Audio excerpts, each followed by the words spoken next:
आजपासून सुप्रीमो चषक 11व्या सीझनला सुरुवात झालेली आहे आणि पहिलाच सामना या ठिकाणी सुरू आहे।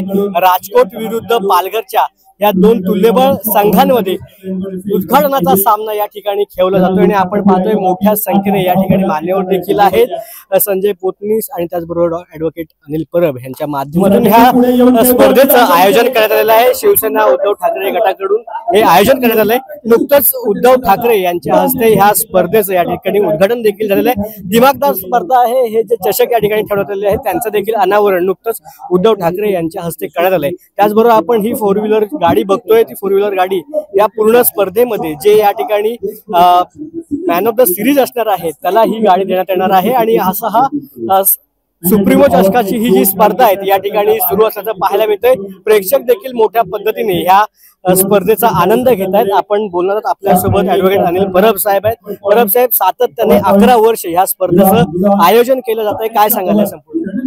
सुप्रीमो चषक ही बाळासाहेबांच्या वाढदिवसाचं औचित्य साधून आम्ही सुरू केली होती। हे 11वं पर्व आहे आणि आपण बघताय दिवसागणिक ही स्पर्धा हिंदुस्थानाच्या कानाकोपऱ्यात पोहोचलेली आहे। टेनिस क्रिकेट एका बाजूला IPL चालू आहे, दुसऱ्या बाजूला ही स्पर्धा चालू आहे। IPL चालू असताना देखील एवढ्या मोठ्या प्रमाणात लोक टेनिस बघायला येतात, हे या क्रिकेटचं वैशिष्ट्य आहे। आणि मला असं वाटतं की दिवसागणिक ही स्पर्धा देशाच्या कानाकोपऱ्यात आणि जे गल्लीत क्रिकेट खेळतात त्यांच्यासाठी हे मोठं व्यासपीठ उपलब्ध संजय पोतनीस यांनी करून दिलेलं आहे।